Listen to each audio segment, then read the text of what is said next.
Good afternoon. This is George Thompson, and today I'm going to discuss a recent enforcement case that the Bureau of Industry and Security, Office of Foreign Assets Control, and Justice Department settled with the software company SAP. The case involves a couple of significant compliance issues: encryption controls, transactions with Iran, and provision of cloud-based services. SAP is a German-based company, but with a significant U.S. presence.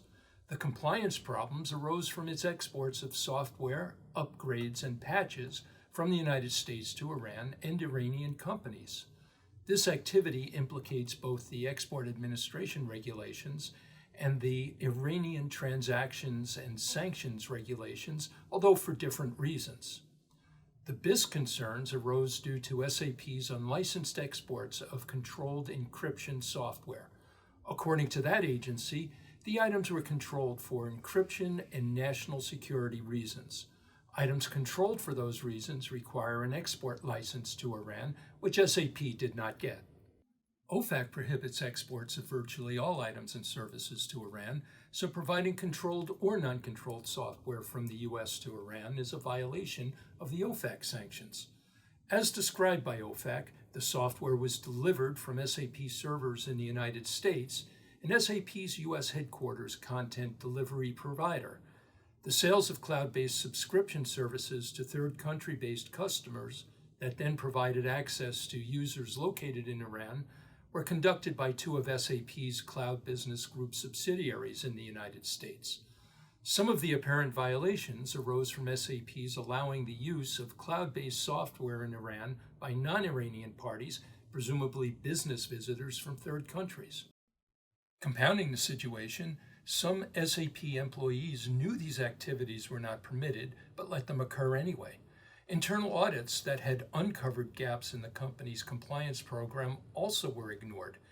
SAP itself discovered and disclosed them to OFAC and BIS. Doing so mitigated the severity of the potential penalty, but nevertheless, SAP was required to pay $2,132,000 to settle the OFAC case and $3,290,000 for the BIS one. There are a couple of compliance lessons here.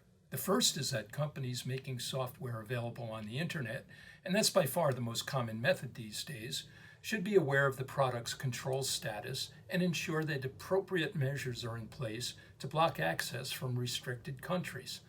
In particular, software with encryption functionality that remains covered by the Commerce Control List cannot be available to controlled destinations.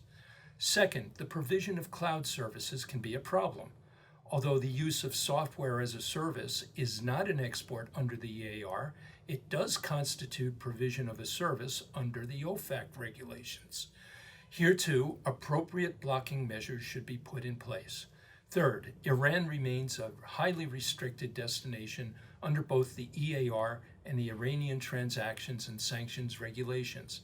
U.S. companies have to ensure that their products and services are not exported there directly or indirectly. One of the allegations against SAP was that a number of multinational customers headquartered outside of Iran engaged in the use of SAP products and services in that country without a license. SAP didn't have the safeguards in place to prevent that from happening. The settlement summaries are available on the OFAC, BIS, and DOJ websites. They're well worth reviewing to gain insight into common compliance issues in the electronic age.